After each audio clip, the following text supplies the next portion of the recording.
Today, we are covering a couple of Akbar-Birbal stories, including one about a very picky customer, and another about a question and then an order from Akbar that could have plunged the entire country into turmoil.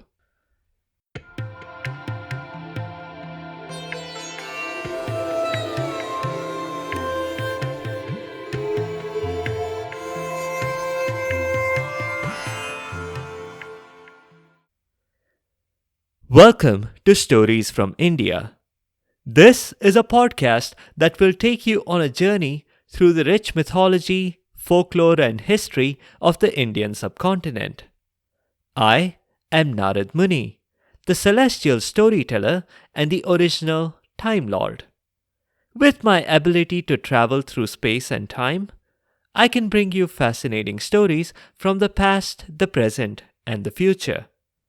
From the epic tales of the Mahabharata and Ramayana to the folk tales of the Panchatantra, to stories of Akbar-Birbal and Tenali Raman, I have a story for every occasion.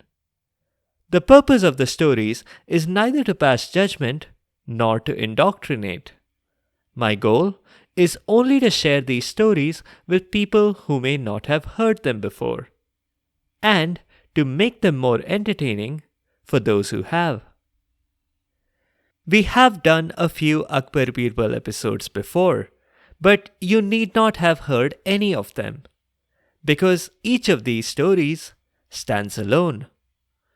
All you need is a bit of background, which I will provide right now. Emperor Akbar and his minister Birbal were real characters from history. Their stories are set almost 500 years ago, when Akbar ruled most of India. Birbal was his minister and military commander. But he commanded the emperor's attention more than commanding the military, if these stories are to be believed. He was the intellectual guru in Akbar's court, the only one who could answer any question put to him, the only one who could solve any mystery, and the only one who could solve any hard problem. What faced Akbar this morning was a hard problem, a mystery, and a question rolled into one. Birbal, why on earth am I wearing jester shoes? Birbal coolly replied, "You are not, Your Highness. Perhaps you're referring to your appearance in your new painting. Those aren't the shoes of a jester. They are called mojri. They're all the rage, Your Highness."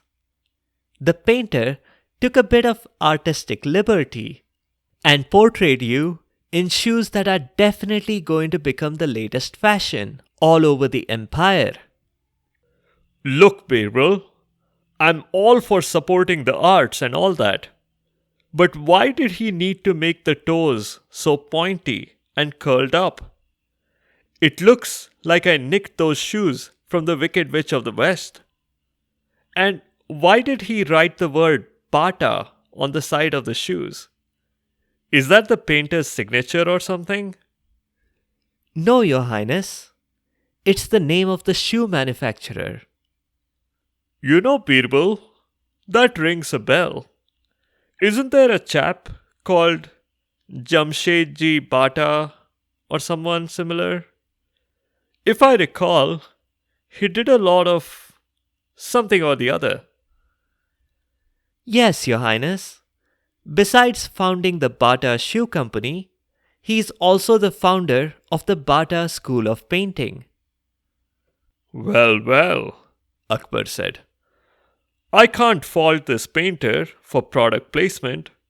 I'm all for promoting commerce in this country. Let people buy these frightful shoes, if that helps the shoe industry. But tell me, Birbal, how did you select this remarkable painter? He is, as you said, a remarkable painter, Your Majesty. I had the pleasure of meeting him just last week, thanks to the little matter that you asked me to look into.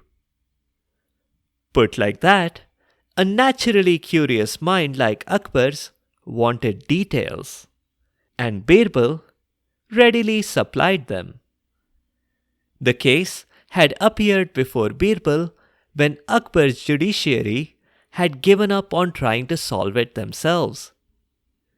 Supreme courts in these modern days have no higher authority to appeal to. They have to pass judgment on every case brought to them.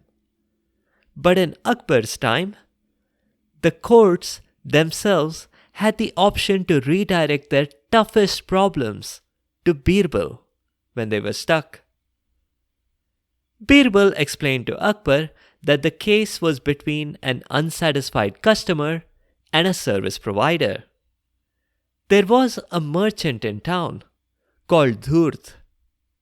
Dhurt had quite a bit of a reputation. To put it simply, he was a con man. He was rumored to be rich, and maybe that was partially true.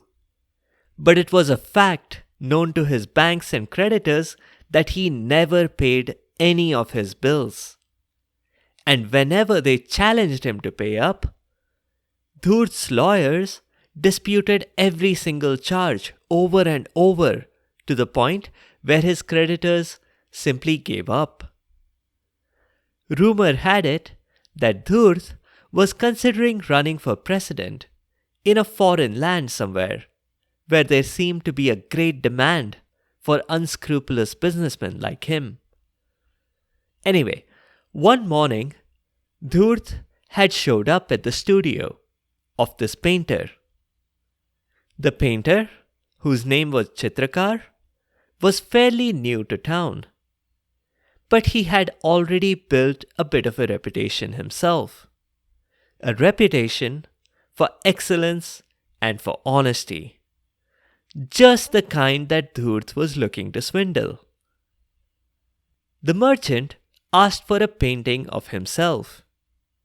Apparently, if he had to contest a presidential election in a foreign land, first he needed a painting of himself for the campaign posters. Chitrakar readily agreed to create a portrait.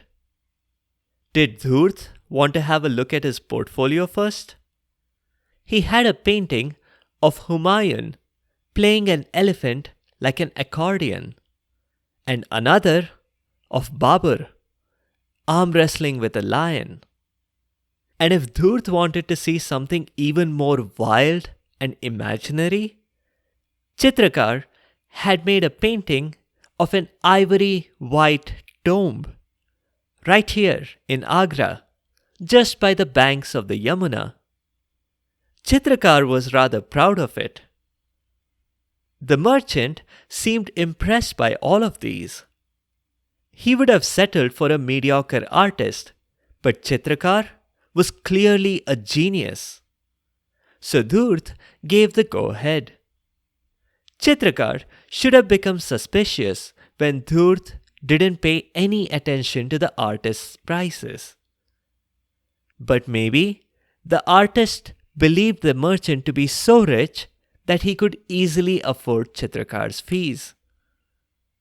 The second red flag that the painter ignored was the extra clause that Dhurt insisted on adding to their contract.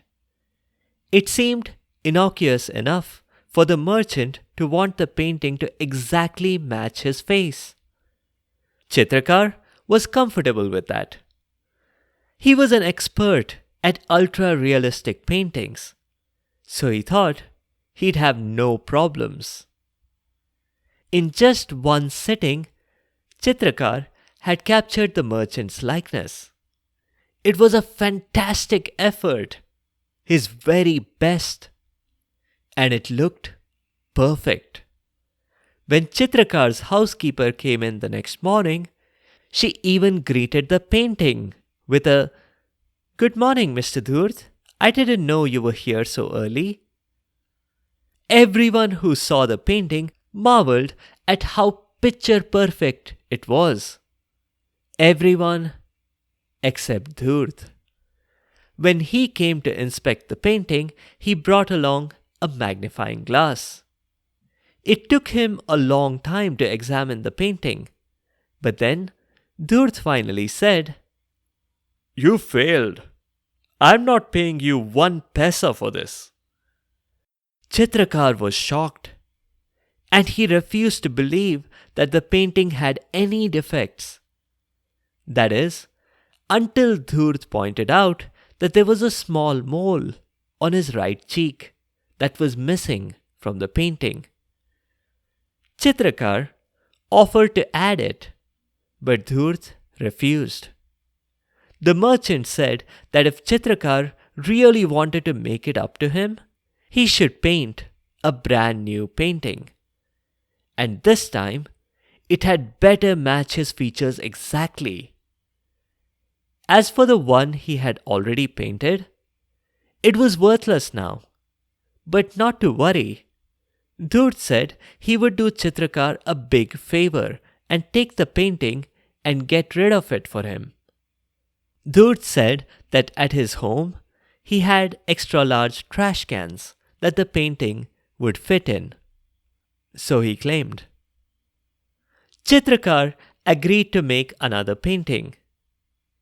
He was early enough in his career that a bad review from the prominent businessman might ruin him. So Chitrakar got to work again. And this time he was careful to replicate every bit of Dhurt's features. Again, when Dhurt examined the second painting a few days later, he shook his head. Yes, he went over the painting with a magnifying glass again. And this time, the mole was perfectly in order. But in the painting, Dhurt did not have a beard. Chitrakar protested. But you grew that beard after I painted this. "That's not going to work, Chitrakar," Dhurt said. "You promised a painting that would exactly match how I look. This one is a failure too." This time as well, Dhurt offered to take this failed painting and trash it in his own home. Chitrakar had had enough. The amount of time he was spending on Dhurt meant that he wasn't painting anything else. And the merchant hadn't paid him anything so far. So Chitrakar wasn't earning any money at all. He couldn't continue like this. Dhurt and Chitrakar's dispute landed in court. The judge looked over the contract and he couldn't come to a conclusion. On the one hand, the contract clearly said that the artwork needed to match Dhurt's face. On the other hand, it was unreasonable for the contract to be interpreted in exactly this way. The fact that made the issue especially thorny was that Dhurt was a prominent businessman. That didn't mean he was above the law, but he came pretty close to it. And so, the judge passed the case to his superior, who, in turn, passed it on to the Supreme Court, until the buck finally stopped with Birbal. Birbal carefully examined the contract between the painter and the merchant, and then spoke. "You're right, Dhurt. You are entitled to artwork that accurately shows your features, and Chitrakar needs to provide it, or he will not get paid. Come back tomorrow to my office, both of you. If Chitrakar doesn't give Dhurt his artwork at that time, Dhurt is entitled to receive compensation for damages." Chitrakar felt defeated hearing this. Birbal had been his last hope. Chitrakar's meager savings were almost gone, and now he would forever be in debt. And given the outcome of this case, he would never get another commission. But after Dhurt left, Birbal gave Chitrakar a small suggestion. Instantly, Chitrakar's gloomy mood did a complete U-turn. He happily went home, skipping. But first, he went to the department store to buy something. The next morning, Dhurt was on top of the world as he walked into Birbal's office. He had already gotten 2 fine paintings for free, and now he was about to get paid as well. He thought that he should write a book about this. He could call it The Art of the Deal. Oh wait, The Art of the Steal might be better. Or maybe The Steal of the Art? He was still thinking about this when he was suddenly surprised to see a big smile on Chitrakar's face. Surely, the painter wasn't happy about having to pay compensation? Or maybe he had gone mad. But no, Chitrakar actually had something ready.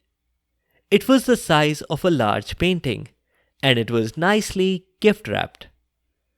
Dhurt opened the wrapper and discovered that it wasn't a painting. He was staring at himself in a mirror. Akbar laughed out loud as Birbal concluded his tale. That's teaching him all right. You know, Birbal, I've never really liked Dhurt. He's always in the news for one controversy or another. But coming back to this idea of yours, didn't you use a similar mirror some other time? It seems familiar to me. Yes, Your Highness, Birbal replied. That was the time the owner of the sweet store was suing a poor and innocent farmer for eating up all the sweets in his shop, even though it had just been in the farmer's dream. I remember now, Akbar said. Very silly of the farmer to go around telling everyone about his dream. Yes, Your Highness, Birbal said. The sweet shop owner wanted the farmer to pay him 100 gold coins, even though the farmer hadn't had a single sweet from the store. So I helped resolve that situation. I showed the store owner the reflection of the gold coins and asked him to take them out of the mirror. You're very clever indeed, Birbal, the emperor said. But I do have a question that I'm not sure you can answer. Birbal humbly admitted that there were many questions he could not answer. I know, acknowledged Akbar. But I haven't found one. Until now. I want you to tell me who is the most loyal and the most disloyal creature of all. Birbal said that he needed to think about it. That was true. He didn't have an answer ready. That was unusual for Birbal. Birbal kept thinking about this for a long time. At home and over dinner, his daughter could sense that her father was in a bit of a pickle, figuratively speaking. After dinner, there was a frank father-daughter conversation. Birbal's daughter, Chatur, could sense that something was troubling him. Birbal finally admitted what was on his mind. It was a good thing that he shared his thoughts, because Chatur had an idea. The answers to both questions were right there, in their home. The next day, Birbal appeared before the emperor, and he took along with him his dog and his son-in-law. Explain yourself, Birbal, Akbar commanded.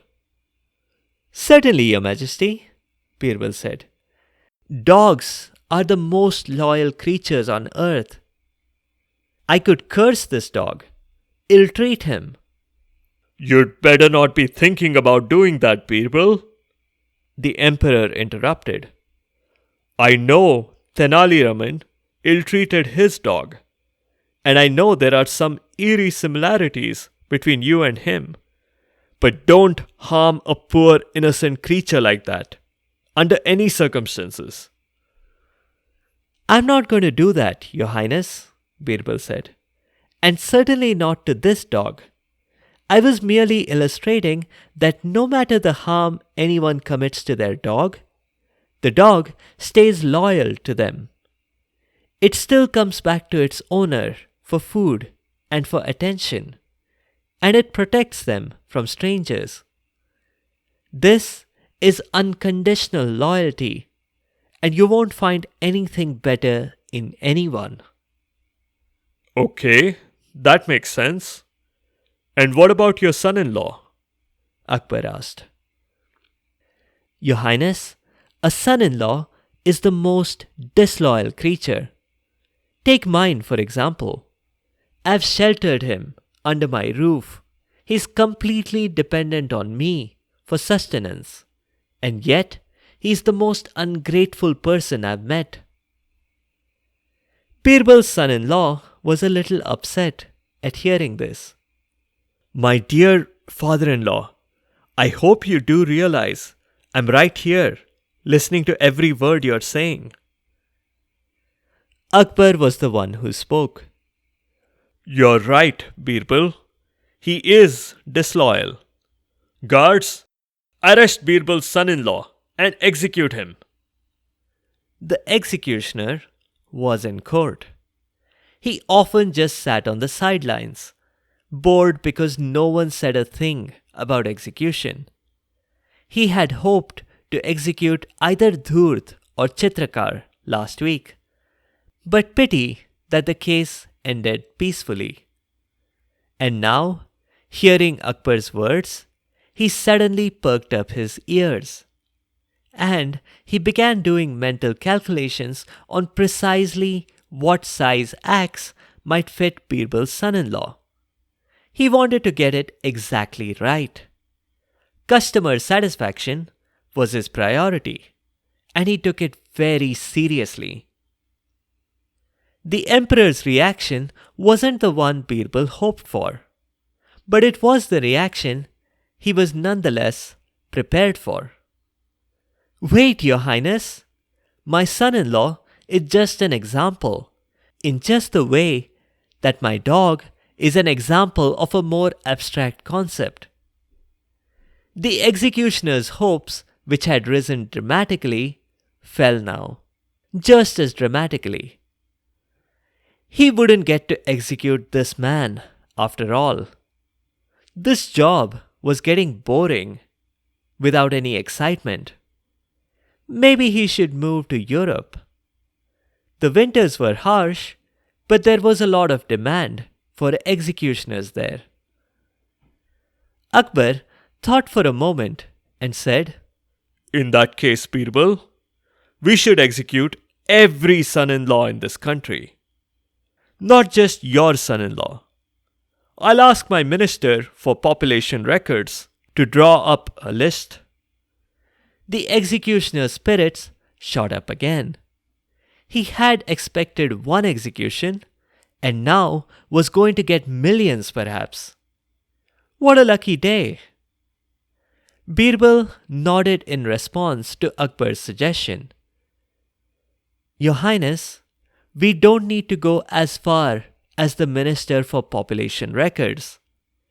We should start with the son-in-laws in this room right now. You and me. At this remark, the executioner realized that he had celebrated too soon. He was as much a son-in-law himself, as was Birbal, and as was the emperor himself. Akbar had placed himself in a rather tricky situation. The court journalists were all staring at him, in shock. They had correctly interpreted that Akbar had been serious about executing everyone. There was only one way to do damage control here, Leave it to Birbal. So Akbar laughed out loud, praised Birbal for his wit, and quickly exited the court. Birbal could spin this any way he pleased. The emperor had been joking, or maybe testing Birbal. It didn't matter what Birbal came up with, but whatever he did, it would be the perfect solution. That's it for this time. A few notes. In keeping with the tradition of this show, the names of the characters are derived from the roles they play. Dhurt means crafty. Chitrakar means painter. Birbal's daughter didn't actually exist, according to some historians. Or if she did, her name wasn't known to them. So, I've taken the liberty of calling her Chatur, which means clever. The story about the sweet shop owner trying to charge a customer for a dream they had was a separate story by itself. The last story is linked to the first two in the use of a mirror. Birbal used a real mirror in the first two stories, but in the third one, Birbal did the equivalent of holding up a virtual mirror to Akbar's face, where he made the emperor realize that he was a son-in-law as well. In the next episode, we'll continue the story of Chandrakanta. Thank you all for the comments on social media and on Spotify's Q&A. I can't directly reply to the questions there, but I'll address them here on this show. Thank you, Tweety, for the sweet comments. Yes, there are many episodes to choose from. You can select them by category on the website sfipodcast.com if there are particular stories that you want to prioritize listening to. Nilima, I just did a Ramayana episode recently. I will be doing another soon enough. But I do have a long backlog of requests to go through, including the Mahabharata, Jadak Tales, Ranakumbha, Chandrakanta, a bunch of regional folk tales, and even a story about myself that someone requested. Aman, I'm really glad to hear that the stories are a comfort to you on your ship. I'm happy to keep bringing you more stories, and I'd also love to hear if there are any stories that you're particularly looking forward to. Ankur, the Ranakumbha episode is in the works. I'll get to it soon. Arush, that's a really great idea about doing a story about the Indus Valley civilization. I'll work on it and hopefully have it out in the next few weeks. Mushroom, you asked a very interesting question. Who created the Holy Trinity? Brahma, Vishnu, and Shiva. Did Brahma do it because he's the creator? Or did Vishnu or Shiva? The answer is that it's complicated. There are many variations of stories where one of the Trinity created the other two. But the reality, as we saw in episode 46, is that we live in a multiverse. So all of those versions are correct in one version of the universe or another. If you have any other comments or suggestions, or if there are particular stories that you'd like to hear, please do let me know by leaving a comment or a review on the site sfipodcast.com, or tweet at sfipodcast, or reply to the questions on Spotify's Q&A. You can also find me on Instagram and Facebook. Be sure to subscribe to the show to get notified automatically of new episodes. A big thank you to each and every one of you for your continued support and your feedback. The music is from purpleplanet.com. That's purple-planet.com. Thank you for listening, and I'll see you next time.